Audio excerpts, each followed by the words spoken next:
Kusabalale izithombe zikaBobo Mfanawepiki lapha ke ebonakala ke ukuthi ke engathi bedliwa ngeGuzzi ke umzimba wonke ke lapha ke lezi ithombe ke abantu abaningi ke baxoxa indaba ke ngazi enkundleni zokuxhumana ke njengoba ke zisabalale khona ke Facebook ke ngenhloso ukuthi ke zibonakale ke ngazi ukuthi ke beyishawa ke lapha ke yena ke uBobo ke angazi ke bafowethu mina ngifuna ukukuthatha ngikubeke njengoba kunjalo ubuke nazi lezi ithombe singakhohle ukuthi ke uBobo ke lapha ke ungomunye wabantu ke sithi ke lapha ke ungumculi kaMaskandi ke futhi ke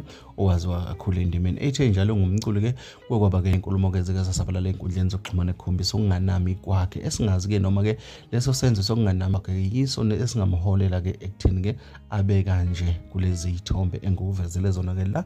kwisiqiniseko eSA Media kodwa abantu abaningi ke baqinisekisa ke ukuthi cha nguyimpela ke uBobo Mfanawepiki okwami angakabi nakho ukuthini engifuna ukukuphawula ke ngalolu daba ke ngisazamile kumxhuma ke ukuze ngithole ke ubufakazi ke obucwele ke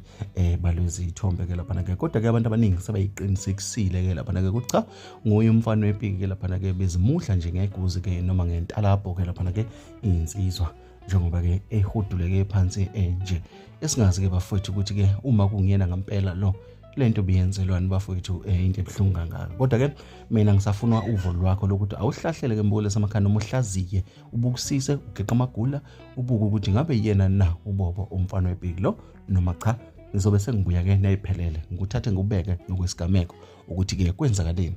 bafowethu njengoba nganithembisa ukuthi ngizonindayithela zona zinjalo ngiyabuya nezinye eziqiniso kuphela.